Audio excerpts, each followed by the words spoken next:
This video has been a long time coming. I've had the Sonos surround sound setup featuring the Sonos Arc, Sonos Sub 3, and two Era 100s for a little over a year now, maybe a year and a half. But before that, I was using a similar setup with the two Sonos SLs. I wanted to take my time with this review because I really wanted to live with the system and test it in different situations.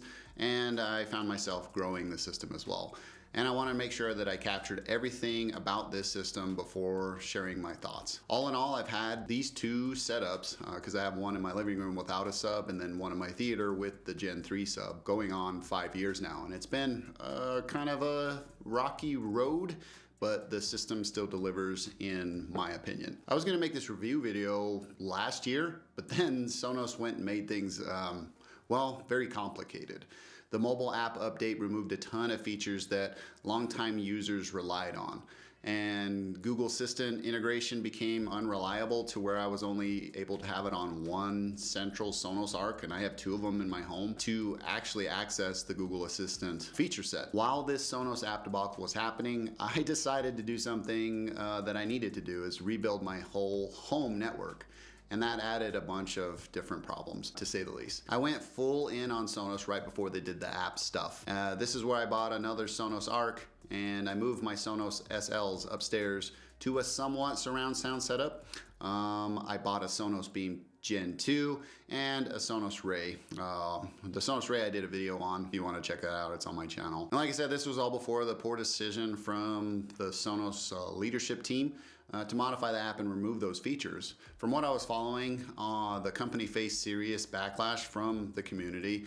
And at that point, I figured it was best to hold off on making this video to see how things played out and see if they would actually address some of the issues. Now it's been nearly, almost 5 years since I first started using Sonos and their devices in various forms, and I think it's finally time for me to talk about it. So today I'll go over the setup process, my experience using it for movies, music, and a little bit of gaming, and finally, and if Sonos still deserves your money in 2025. With that being said, let's start with setup. One of Sonos's biggest selling points is how easy it is to get everything up and running. To their credit, the Arc, Sub 3, and the Era 100s all connected without much effort using the Sonos app. But I will say, when I rebuilt my network, I was having terrible difficulty with one of the Sonos Era 100s with getting it to connect. I don't know how many times I reset that thing to factory default. Then I reboot my network and all types of stuff. I was just having a terrible time trying to get one of my Sonos Eras to connect to my network and get it adopted within my system.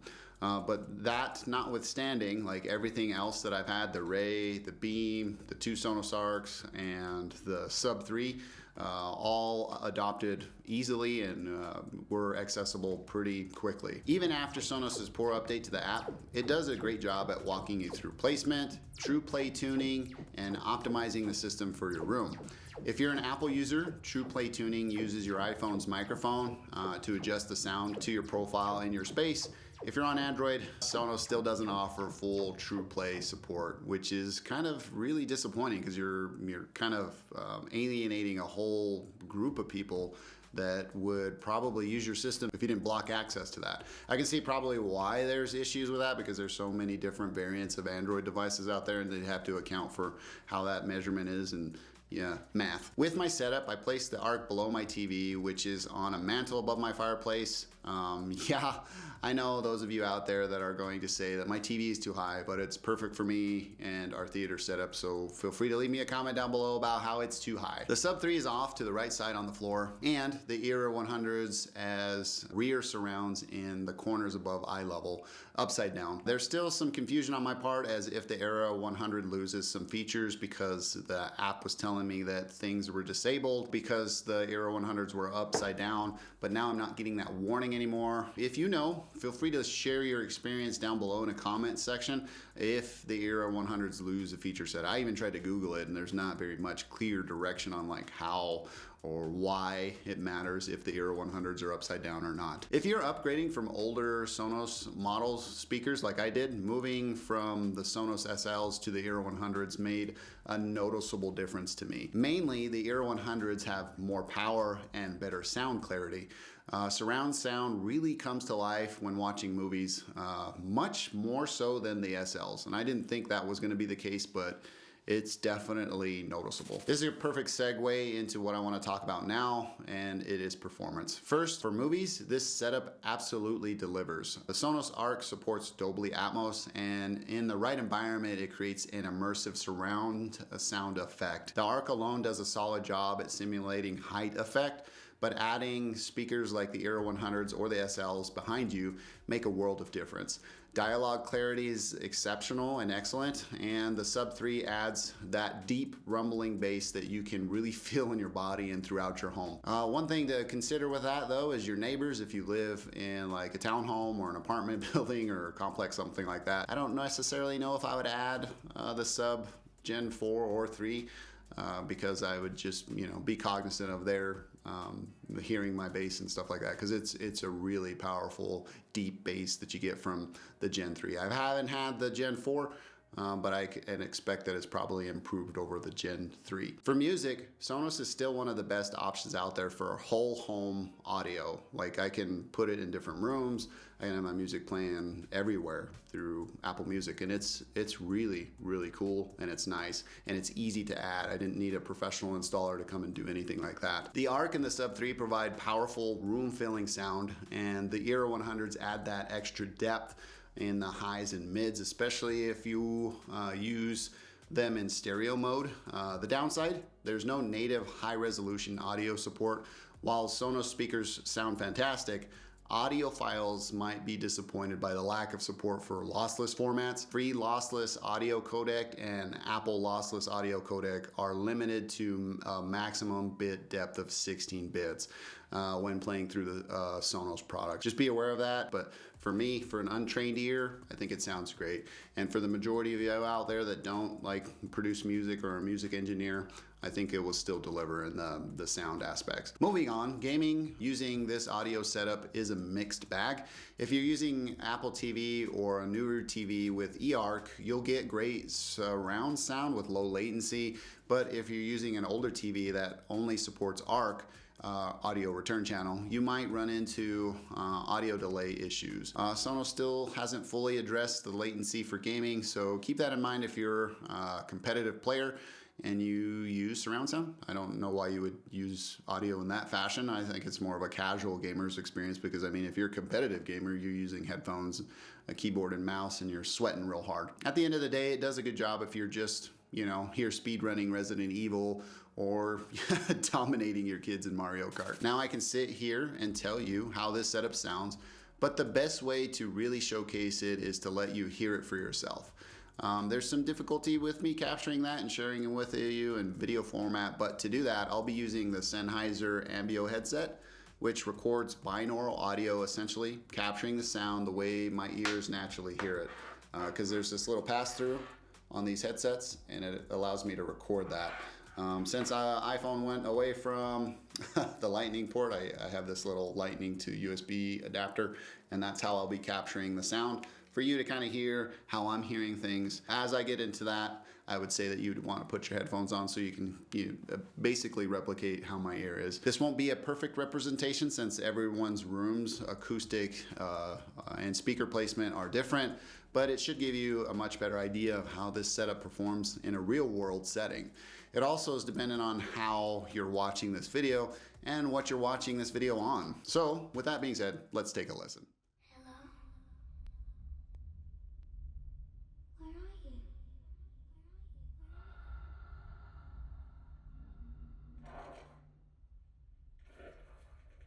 Where are you? Here they come again, worming their way into the black matter of my brain. You promised to help us. I tell myself, they cannot touch me. They are long dead.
safe. Holy shit.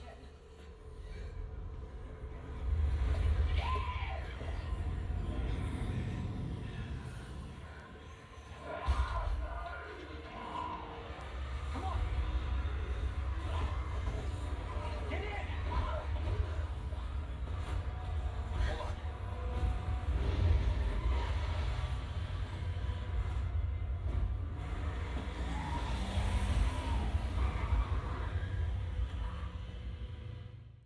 Hopefully, this gives you a sense of how immersive this system can be. Let me know in the comments if you think Sonos delivers on sound quality or if there's another setup you think sounds better, because I'd be interested in evaluating different setups for implementation or swapping out Sonos for my own use case. Okay, so I alluded to it a little bit earlier in this video. Let's talk about the elephant in the room, the Sonos app update. In mid-2024, Sonos rolled out a major overhaul that removed key features including basic EQ settings, local music playback, and some third-party integrations. This update really pissed off a lot of Sonos users.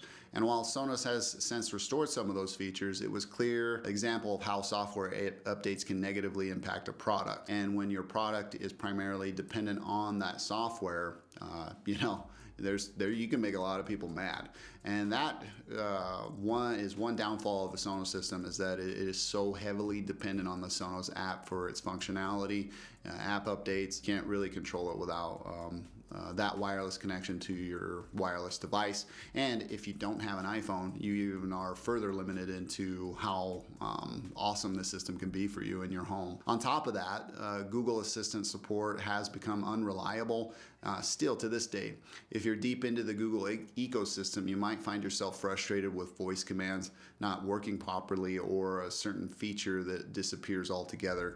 It's a mixed bag. Sometimes I run an update and then traditionally like, hey, turn off whatever, and it's like, oh, I cannot find that or something, and I have to go in and re-add and all types of stuff. And it's just a big, huge headache that I hate dealing with when it comes to my Sonos products. Sonos has been pushing its own voice assistants, but I don't want any part of that because it's not as powerful as Google's or Amazon solutions and their integrations to other systems. Stop developing that, I would say. If I had any recommendation to the Sonos folks, just lean into what other people are making and do what you do well or do good and focus on that. And that's making great sounding sound devices. Like, lean in on that. Probably one thing that holds me back from recommending you buying into the Sonos ecosystem was all of that. Just keep that in mind. So the question I still want to answer for you is Sonos still worth it in 2025? So after years of using this setup, do I still recommend Sonos? Well, that totally depends. If you want an easy to use, great sounding surround sound system that integrates seamlessly into a smart home and have an iPhone on iOS, Sonos is still one of the best options out there. If you're on Android, maybe I would consider doing something different. You know what I mean? The Arc, the Sub 3, the Era 100s, and the SLs, and the Beam Gen 2s, and the Ray that I have all work together beautifully and have added a whole home sound to my house with minimal cost and minimal thrash because it doesn't take much to install them. And when it comes to sound quality, Sonos continues to impress me. I like the sound from every device that I have of theirs. So if you're worried about long-term software support and the voice assistant compatibility, you might want to think twice about Sonos. Sonos has made some controversial choices, and while the hardware is kind of top tier, or teeters in the top tier realm, from my perspective and in my opinion, the company's recent moves with the way that they dealt with that last year left me a little bit frustrated and leaves me hesitant in recommending purchasing into the Sonos ecosystem. If you're buying one or two speakers here and there and they're portable, send it, because it's not a huge investment. But if you're looking to make an investment like I have, I don't know if I would do it again, honestly. At the end of the day, I genuinely love my setup, and I kind of have to because I purchased it. So I try to look for reasoning or rationale to the flaws that it has, and explain them away with like the sound still sounds good. So I'm human, just like you all are out there. If Sonos can rebuild trust with its user base and bring back some missing features, or even expand them and stop focusing on making their own Sonos assistant, then I wouldn't have a problem with recommending it, and it'll still probably remain one of my best wireless audio ecosystem recommendations. But if they keep making missteps, not bringing true play tuning to Android devices, having poor implementation or rollouts of updates, then I would say avoid them. Especially, again, if you're on Android, I wouldn't buy into it if I was on Android. Because the True Play tuning feature is really impactful, and it really helps adjust the sound that is coming from those devices to my room, because everybody's room is different. Like I said, if they keep doing it, more people might start looking for other alternatives. In closing, what do you think about all this? Are you still a fan of Sonos, or have you moved on to something else? Feel free to let me know down in the comments to what it is you moved on to, and if you found this review helpful. I would definitely really appreciate that. Be sure to like and subscribe if you like tech content like this, long-term reviews. Before I close, I have nothing to disclose. I bought all of this Sonos equipment with my own hard-earned money, with the support of you guys out there, because that's how I fund most of these purchases, is through the content sharing here and the AdSense revenue that I make and the affiliate revenue that I make. If you're interested in pricing and availability, it will be linked in the description. Full disclosure, those are my affiliate links, so shopping through them help support content creation here on this channel. Well, that about does it for me in this one. If you enjoyed this video, please feel free to give me a thumbs up. If you didn't, you know what to do. Thank you for taking the time to watch. I am Tomas, and I'll catch you in the next one.